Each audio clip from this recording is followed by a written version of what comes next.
इतनी सी बात हवाओं को बताए रखना, रोशनी होगी चिरागों को जलाए रखना, लहू देकर जिसकी हिफाजत की हमने, उस तिरंगे को आंखों में बसाए रखना। जी हाँ दोस्तों, एक्सेल स्टडी पॉइंट की ओर से आप सभी को गणतंत्र दिवस की ढेरों शुभकामनाएं।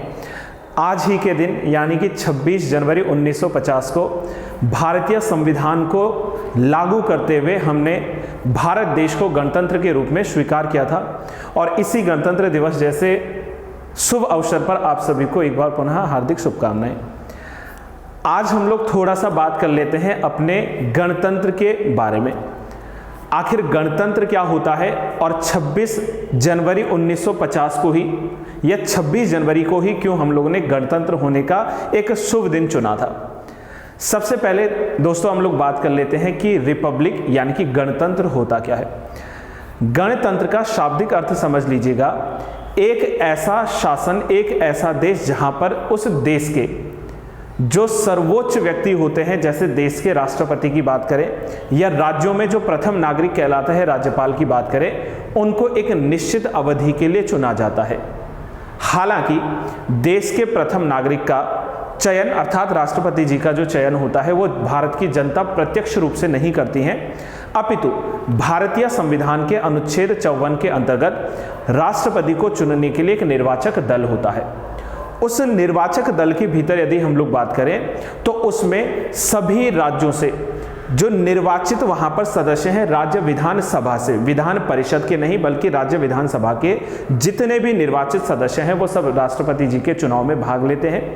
संसद के जितने भी निर्वाचित सदस्य हैं, चाहे वो लोकसभा की बात करें चाहे वो राज्यसभा की बात करें, जितने भी इलेक्टेड मेंबर्स हैं वो सब राष्ट्रपति जी के जो है चुनाव में भाग लेते हैं। और साथ में बात करें हम लोग तो दिल्ली और पुडुचेरी जो लेजिस्लेटिव असेंबलीज हैं, उन लेजिस्लेटिव असेंबलीज के निर्वाचित सदस्य भी जो है भाग लेते हैं। राष्ट्रपति के चुनाव की व्यवस्था मैंने इसलिए आपको यहां पर बताई है क्योंकि अगर गणतंत्रात्मक व्यवस्था की बात की जा रही है तो उसमें राष्ट्रपति जी का वर्णन होना अति अनिवार्य है। अब दूसरी ओर यदि हम लोग बात करें तो भारत के संविधान को जानने का सबसे आसान तरीका क्या है। यदि कोई व्यक्ति आपसे पूछे कि आपके भारत के संविधान की विशेषता क्या है आपके भारत के संविधान में ऐसा जो आपके भारत देश को अन्य देशों से अलग बनाता है, अन्य देशों से विशेष और जो है बेहतर बनाता है, तो तब आप लोग बस इतना कह लीजिएगा कि यदि आपको भारत को जानना है, यदि आपको भारत को पढ़ना है तो एक बार हमारे संविधान को पढ़कर देखिए। और अगर संविधान पढ़ने का आपको उचित समय नहीं लग पा रहा है तो आप एक बार भारत देश के प्रियम्बल को उठाकर देखिए। आज के इस सेशन में हम लोग बात करने वाले हैं भारत की प्रस्तावना में, संविधान के भीतर जो प्रियम्बल के बारे में लिखा गया है, जो प्रस्तावना के बारे में लिखा गया है, इस पर हम लोग जो है चर्चा करने वाले हैं। सर्वप्रथम यदि बात करें कि प्रियम्बल होती क्या है, प्रस्तावना या उद्देशिका होती क्या है। उद्देशिका का शाब्दिक अर्थ आप लोग समझ लीजिए कि संविधान का एक प्रीफेस है। अगर भारत के संविधान को जानना है तो हमें प्रियम्बल को जानना अति अनिवार्य हो जाता है। और भारत की प्रियम्बल में हमें जो है मुख्य रूप से 4 चीजों को जानना पड़ता है। यदि एक बार हम लोग प्रियम्बल की बात कर लें तो प्रियम्बल कहता है we the people of India, यानी कि हम भारत के लोग। हालांकि मैंने यहाँ पर हिंदी में भी स्लाइड जो है आपको दिखाई है, लेकिन ब्राइटनेस के चलते जो है ये आपको दिख नहीं पाएगा। मैं अलग से इसमें आफ्टर जो है सेशन इसमें हिंदी में जो है पेस्ट कर दूंगा और बाकी आपको जो कंटेंट होता है वो टेलीग्राम चैनल पर भी आपको जो है प्रोवाइड करवा दूंगा। यहां पर आप लोग समझिए कि जब भी भारत की प्रस्तावना का पढ़ना हो तो प्रस्तावना में जो है 4 हमारे क्या है मूल छुपे हैं। सबसे पहला है कि भारत की प्रस्तावना का स्रोत क्या है, भारत की प्रस्तावना का सोर्स क्या है। तो भारत की प्रस्तावना का या भारत के संविधान का जो स्रोत है वो है we the people of India, हम भारत के लोग, हम भारत के लोग। अब हम भारत के लोग भारत को कैसा बनाना चाहते हैं, हमारे देश के संविधान जो है उसका प्रकृति कैसा है, उसका नेचर क्या है। तो इसमें दूसरा जो कथन आता है वो आता है कि हमारे देश के संविधान की प्रकृति कैसी है, नेचर कैसा है।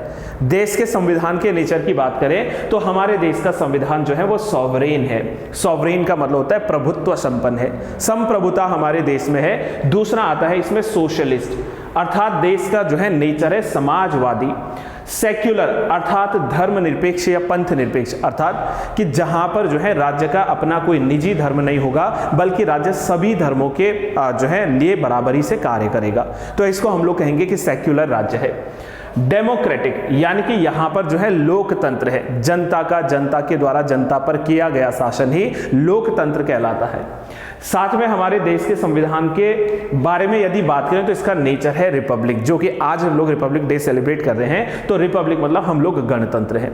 तो जब भी प्रियम्बल की बात करें तो सबसे पहले प्रियम्बल का स्रोत है हम भारत के लोग, we the people of India, हम भारत के लोग। और दूसरे यदि बात करें तो इसका उद्देश्य क्या है कि हमारे देश का जो संविधान है उसका नेचर कैसा है, तो नेचर है हम लोग क्या है, संप्रभु है, प्रभुत्व संपन्न है, हम समाजवादी हैं, पंथ निरपेक्ष है, लोकतंत्रात्मक गणराज्य बनाने के लिए हम लोग जो है भारत संविधान के अंतर्गत आते हैं।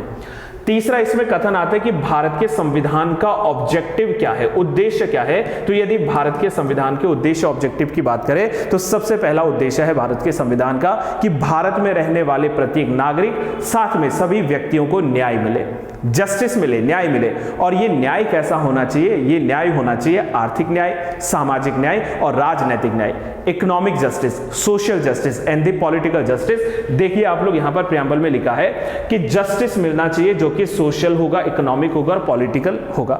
साथ में हमारे जो है संविधान का जो दूसरा ऑब्जेक्टिव, दूसरा उद्देश्य है वो है लिबर्टी। लिबर्टी मतलब आजादी, स्वतंत्रता। किस चीज की आजादी है? Liberty of thoughts, liberty of expressions, liberty of belief, liberty of faith and the liberty of worship. यानी कि हमारे देश के प्रत्येक नागरिक को, प्रत्येक व्यक्ति को, उसको जो है आजादी है विचारों की, आजादी है अभिव्यक्ति की, आजादी है उसको आस्था की, जो उसका विश्वास है, जो उसका फेथ है, और उसका आजादी है उसके वर्शिप की। तो ये भारत के देश के भीतर संविधान की एक और बड़ी क्या है यहां पर ऑब्जेक्टिव या उद्देश्य है कि हमारे देश का हर व्यक्ति जो है वो आजाद रहे। इक्वालिटी, इक्वालिटी का मतलब है समानता होनी चाहिए। अब इक्वालिटी किस चीज में होनी चाहिए? तो इक्वालिटी ऑफ स्टेटस, सब में जो है स्टेटस की बराबरी होनी चाहिए, प्रतिष्ठा जो है उस प्रतिष्ठा की जो है समानता देश में होनी चाहिए। इक्वालिटी ऑफ अपॉर्चुनिटी, सबको जो है बराबर अवसर मिलने चाहिए। साथ में जो है and to promote among them all, और इसके अलावा क्या होना चाहिए? फ्रेटर्निटी यानी कि बंधुत्व की भावना होनी चाहिए, कॉमन ब्रदरहुड, आपसी भाईचारे की भावना होनी चाहिए। ये हमारे देश के संविधान का क्या है, एक बहुत अच्छा जो है यहाँ पर विवरण किया गया है, जिसमें हमने उद्देश्यों को रखा है। साथ में हमारे देश में कहा गया है कि हमें क्या होना चाहिए? डिग्निटी। और डिग्निटी कैसी होनी चाहिए? यहां पर यूनिटी और इंटेग्रिटी के साथ में, एकता और अखंडता के साथ में गरिमामय जो है जीवन जीना जो है अनिवार्य किया गया है संविधान के द्वारा। अंत में अगर इसके चौथे पिलर की बात करें तो लास्ट में आता है that is the date of commencement of Indian constitution, अर्थात कि भारत का संविधान लागू कब हुआ है। तो अंत में एक लाइन लिखी गई है कि in our constituent assembly this 26th day of November 1949 do hereby adopt, enact and give to ourselves this constitution, अर्थात कि हमारे संविधान का जो डेट है लागू होने का वो है 26 नवंबर 1949 को, 1949 को हमने आंशिक रूप से भारत के संविधान को ग्रहण कर लिया था, आत्मार्पित कर लिया था, अपने आप में जो है अडॉप्ट कर लिया था। लेकिन पूर्ण संविधान को जो लागू किया गया था वो था 26 जनवरी 1950, और उसी के 75वें हम लोग जो है गणतंत्र दिवस के रूप में आज जो है 2024 में 26 जनवरी का दिन जो है सेलिब्रेट कर रहे हैं। 26 जनवरी का ही दिन क्यों गणतंत्र के रूप में चुना गया था, इसके पीछे आपको 1929 में चलना पड़ेगा, जहां पर दिसंबर 1929 में लाहौर सेशन या लाहौर अधिवेशन हुआ था।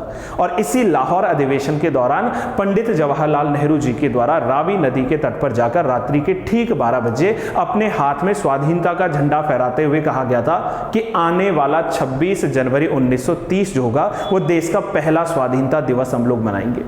ये कारण था कि हमने 26 जनवरी के ही दिन जो है गणतंत्र जो है भारत चुना था, और इसी दिवस पर जो है देश में राष्ट्रपति को पहली बार राष्ट्रपति के पद पर आसीन किया था।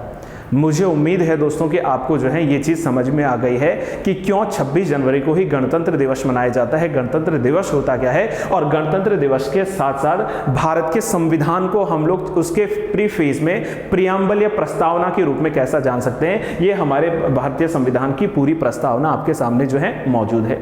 तो इसी के साथ दोस्तों मुझे उम्मीद है कि आपको वीडियो पसंद आई होगी। अगर आपको वीडियो पसंद आई है तो आप मैक्सिमम इसको शेयर जरूर कीजिए, वीडियो लाइक कीजिए, और अगर आपको कोई सवाल पूछना है, कोई प्रश्न पूछना है तो आप कमेंट बॉक्स में बिल्कुल पूछ सकते हैं। Till then have a good day to all, thank you so much, keep learning, once again happy republic day to all.